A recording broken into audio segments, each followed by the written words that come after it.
샬롬.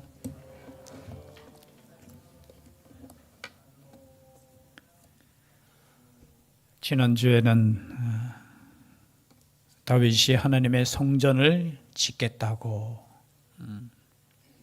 얼마나 선한 마음이었습니까? 그 마음을 받아서 하나님께서는 그죠, 자자손손 대대로 복을 주시겠다 약속해 주셨습니다.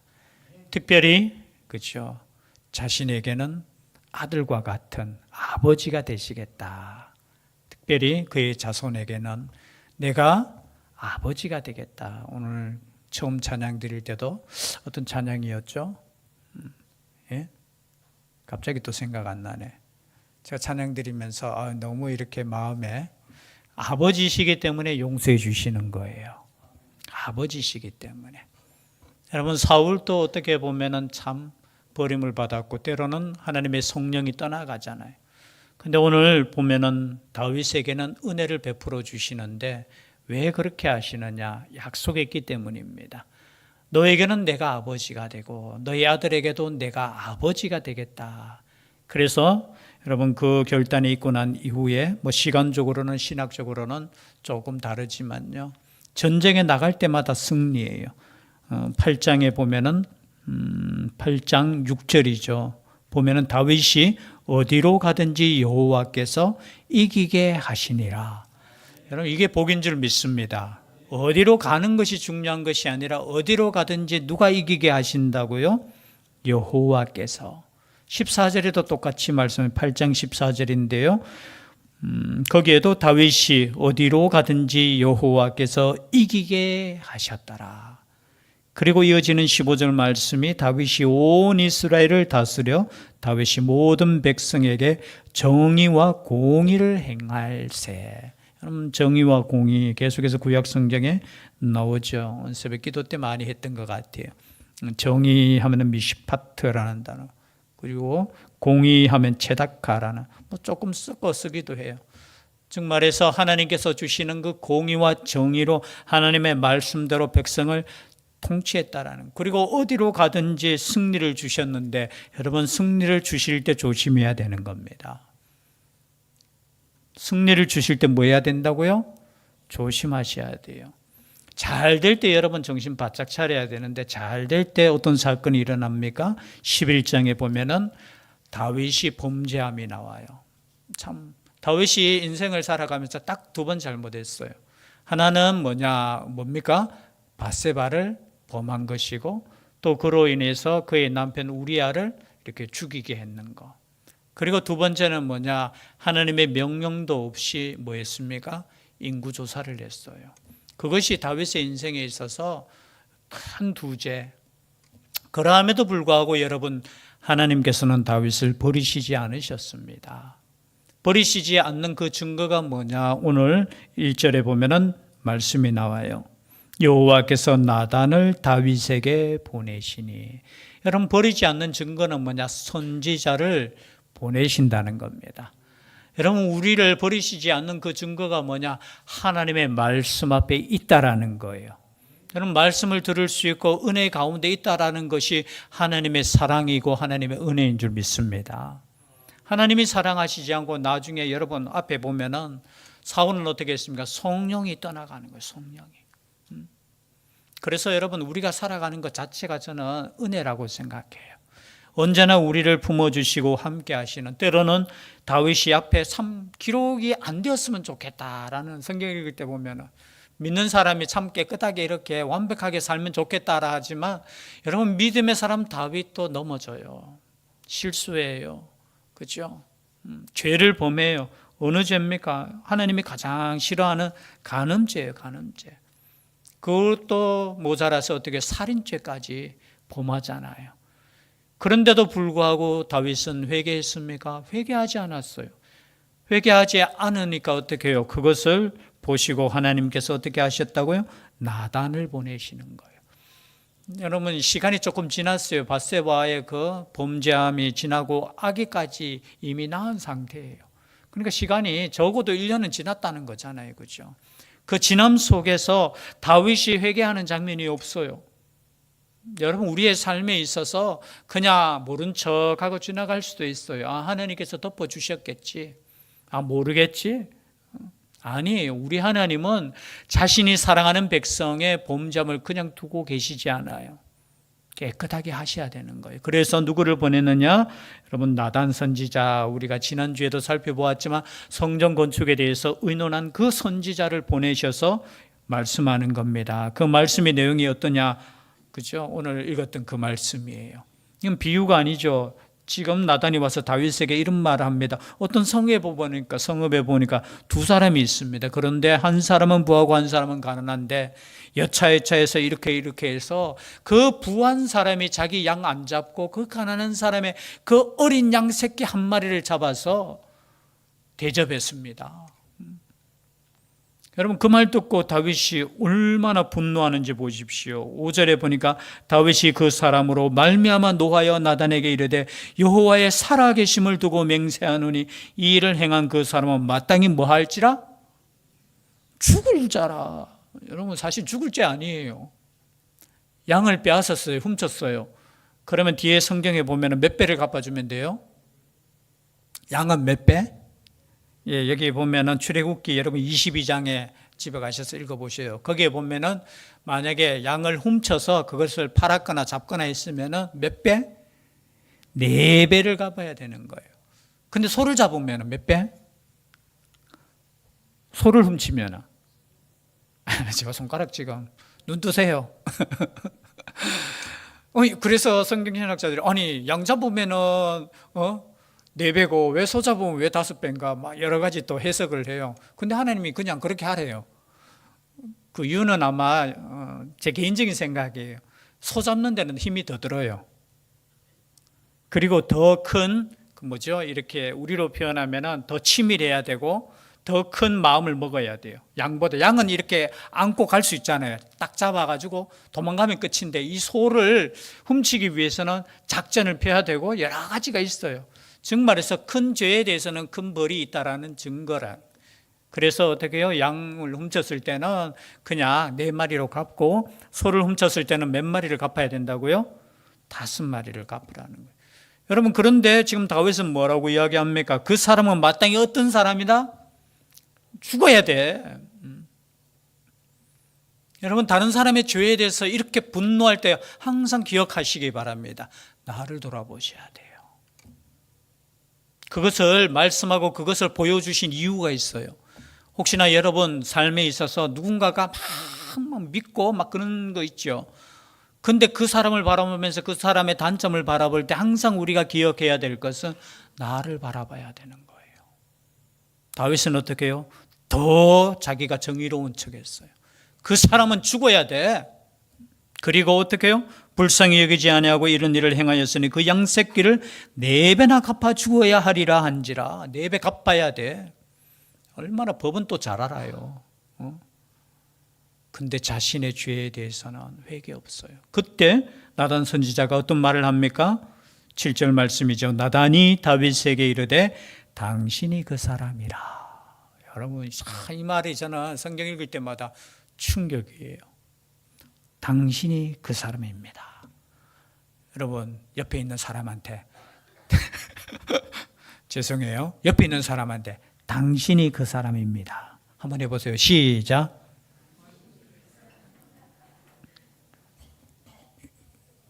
여러분, 이 말하기 쉽습니까? 어렵습니까? 어려워요. 당신이 그 사람이에요. 그것도 왕인 다윗에게 선지자가 당신이 그 사람이라고요. 여러분, 이것이 선지자의 역할인 줄 믿습니다. 잘못에 대해서 눈 감아주고 아이고 지금 왕에게 내가 잘못하다가는 오히려 죽을 수 있는데 우리야도 몰래 해가지고 죽였다는데 어떡하지? 그런데 나단 선지자는 어떻게 했습니까? 당신이 그 사람입니다.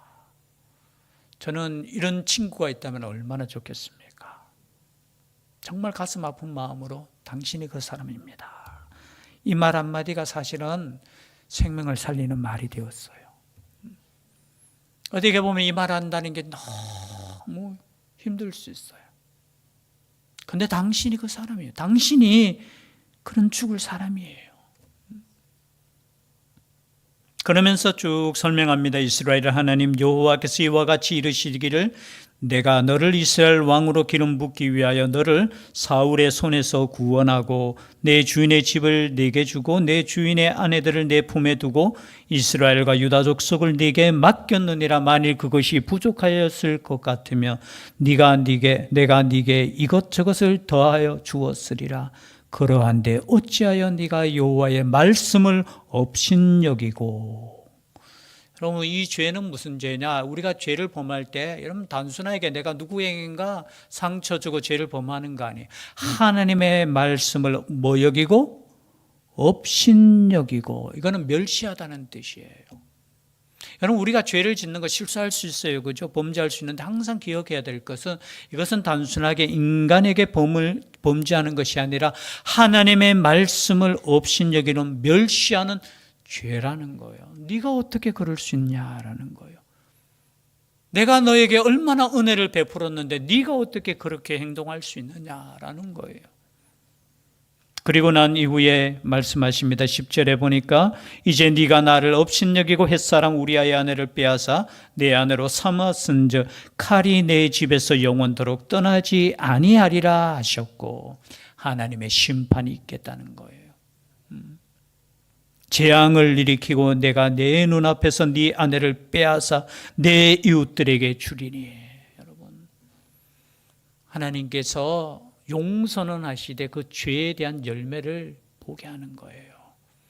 우리 하나님의 사랑과 또 우리 하나님의 공의가 이 말씀 속에 함께 있는 거예요. 하나님께서는 뒤에 보면 이렇게 나오죠.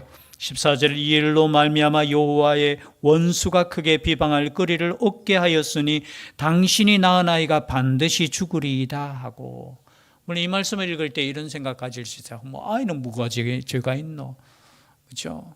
여러분, 아이가 죄가 있고 없고가 중요한 거, 그건 하나님 앞에서 그건 해결될 문제고, 다윗에게 있어서 자신의 아이는 얼마나 생명과 같습니까? 근데 그건 죄의 열매야. 그리고 내가 범죄함으로 말미암아 여호와의 원수가 크게 비방할 거리를 얻었다는 거예요. 여기 원수에 대해서는 해석이 여러 가지 나오지만요, 정말해서 믿지 않는 사람들에게 비방거리를 네가 허락했다는 거예요. 여러분, 우리가 잘못할 때 어떤 요거도 넣으면 누가 요거도 먹어야 돼요? 제가 잘못하면 누가 요거도 먹어요? 저를 가르친 목사님이 또 책임져야 되죠. 그러나 여러분, 하나님이 욕을 얻어먹는 거예요. 비방할 거리를 그저 주는 거예요. 그래서 당신이 낳은 아이가 반드시 죽으리이다.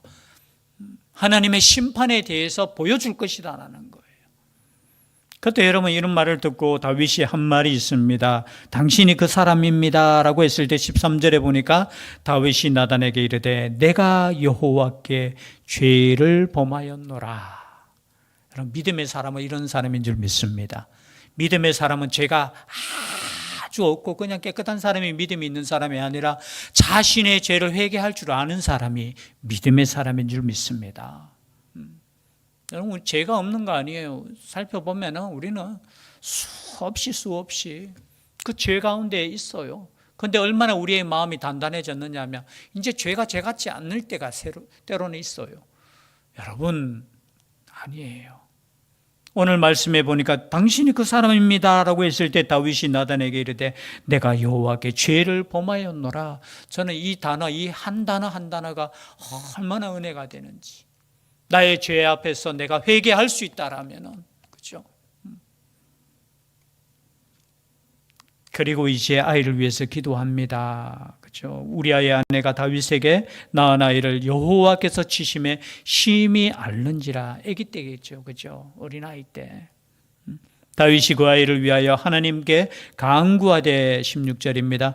금식하고 안에 들어가서 밤새도록 땅에 엎드렸으니. 여러분, 자신의 아이가 죽는다고 하니까 얼마나 아버지로서 가슴 아파요. 누구의 죄 때문입니까? 누구의 죄 때문이에요? 자신의 죄 때문이잖아요. 아마 눈물로 금식하며 기도했어요. 하나님, 이 아이가 무슨 죄가 있습니까? 그 집의 늙은 자들이 그 곁에 서서 다윗을 땅에서 일으키려 하되 왕이 듣지 아니하고 그들과 더불어 먹지도 아니하더라. 그냥 금식했는 거예요. 그런데 며칠 만에 죽느냐? 18절에 보니까 1회 만에 죽습니다. 아이가. 그런데 그 다음 행동을 보십시오. 다윗이 20절입니다. 다윗이 함께 20절 같이 읽을까요? 12장 20절 시작.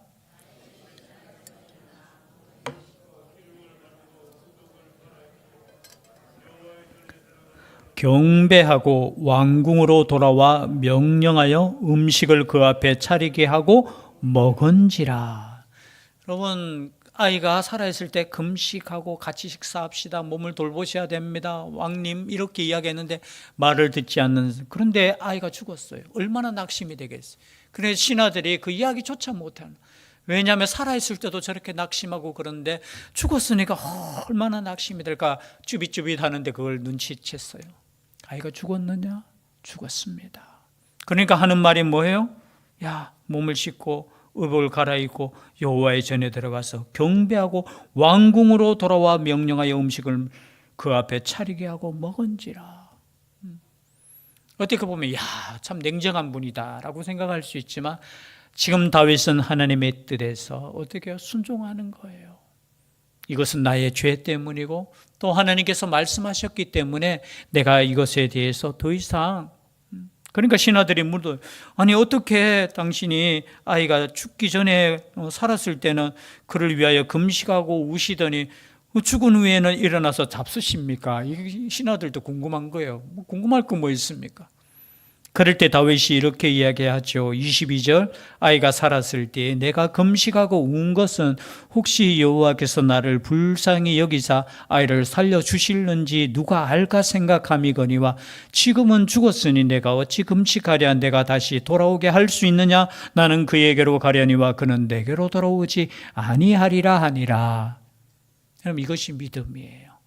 이미 하나님께서 행하신 그 일에 대해서는 아멘으로 받아들이는 거예요. 그 과거 생각하면서 거기에 대해서 울고불고 한다고 해서 아이가 살아나오지 않는다. 여러분, 그래서 여러분 아이가 살아있을 때 금식할 수 있기를 바랍니다.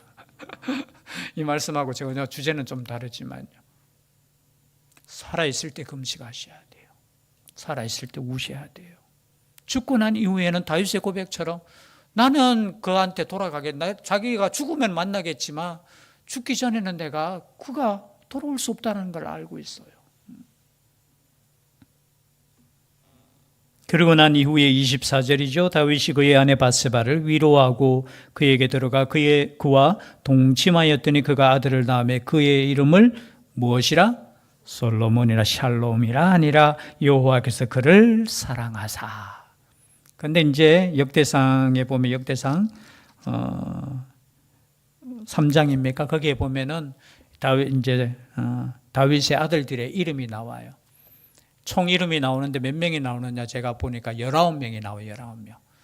헤브론에서 6년, 그죠? 7년 6개월 동안 있으면서 왕자를 낳아요. 몇 명을 낳느냐? 6명을 낳아요. 근데 6명이 다 어머니가 달라요. 즉 말해서 아내가 6명이었어요. 그리고 예루살렘을 통치할 때 지금 바세바를 또 범하거든요. 그래서 바세바가 낳은 아들이 몇 명이 나오냐? 이름이 4명이 나와요. 4명. 몇 명입니까? 6명에 또 더하기 4명 하면 몇 명이에요? 그리고 그 뒤에 또 보면 아들들의 이름이 또 나와요. 9명이 또 나와요. 그리고 그 외에 아들들이 또 많다. 이렇게 나와요. 그래서 솔로몬이 몇 번째 아들이냐면 다윗의 10번째 아들입니다. 신학을 이제 해보면은. 그리고 바세바가 낳은 아들 중에 4번째 아들로 나와요. 앞에는 사실은 생략이 돼요. 이 4번째 아들 이 솔로몬을 누가 사랑하셨느냐? 여호와께서 사랑하셨다라는 거예요. 그리고 또 선지자 나단을 보내서 그의 이름을 여디디야 이름이 있고 별명을 붙여주는데 여디디야가 무슨 뜻이냐? 여호와께 사랑을 입음이라는 거예요. 여러분 사무엘 상하는 누가 기록이 되었습니까? 사무엘상은 왜냐하면 사무엘상 25장에 보면 사무엘이 죽어요. 사무엘 하는 아마 이제 뒤에 누군가에 의해서 기록이 되었다고 보통 알고, 왜냐하면 사무엘이 25장에 사무엘상에 죽어요, 그죠? 그 사무엘하는 사무엘의 이름을 따라서 이제 연결시키는 거예요. 즉 말해서 솔로몬에 대해서 하나님의 사랑을 입은 자라고 지금 말씀하고 있다라는 거예요. 이것이 뭡니까? 우리의 죄악 가운데서도 하나님의 사랑과 하나님의 은혜가 계속 이어진다는 거. 때는 우리가 그렇잖아요. 잘못하면은 참 제가 옛날에 청년들하고 이야기할 때도 죄 지었다고 해서 교회를 멀리하면 안 된다라는 거예요. 가끔 그런 생각하죠. 우리 청년들이나 우리 아이들이나 또 믿음이 없는 사람, 아니 내 같은 게 무슨 교회가, 여러분 내 같으니까 교회 가야 되는 거예요. 교회는 의인이 모이는 것이 아니라 교회는 죄인이 그 죄를 고백하고 하나님의 사랑을 덧입는 것이 교회라는 거예요. 지금도 마찬가지인 줄 믿습니다. 우리는 우리의 의로 지금 사는 것 같지만 아니에요. 하나님께서 베풀어 주신 그 의, 예수 그리스도의 그 사랑과 그 용서의 의로 우리는 살아가는 거예요. 그래서 우리는 자랑할 수 없는 거예요. 우리가 자랑할 분은 누구십니까? 오직 예수 그리스도밖에 없다는 거. 이 복음이 구약시대 다윗을 통해서, 여러분 그래서 성경 읽을 때 뭐 다윗의 믿음이 위대하다, 사실 그 다윗의 믿음이 위대한 것보다 모자라고 부족하고 이렇게 죄가 있어도 하나님의 그 크신 사랑이 더 큰 위대하심이다, 그 말씀을 여러분 생각하시면서 오늘도 그 사랑 가운데 거할 수 있는 우리가 될 수 있기를 주의 이름으로 축복합니다. 기도드리겠습니다. 사랑의 하나님, 하나님의 말씀대로 100% 잘 살면 얼마나 좋겠습니까? 그러나 저희들은 연약하고 부족해서 언제나 넘어집니다. 그러함에도 불구하고 하나님께서는 우리를 다시 일으켜 세워주시고 또 용서해 주시고 품어주시고 다시 함께 하심을 이 말씀을 통해서 깨닫습니다. 이 말씀대로 하나님의 그 크신 사랑을 믿고 오늘도 우리의 삶 가운데 하나님께 담대히 나아가게 하여 주시옵소서. 하나님의 그 크신 사랑 앞에 감사를 드리며 예수님 이름으로 기도드리옵나이다. 아멘.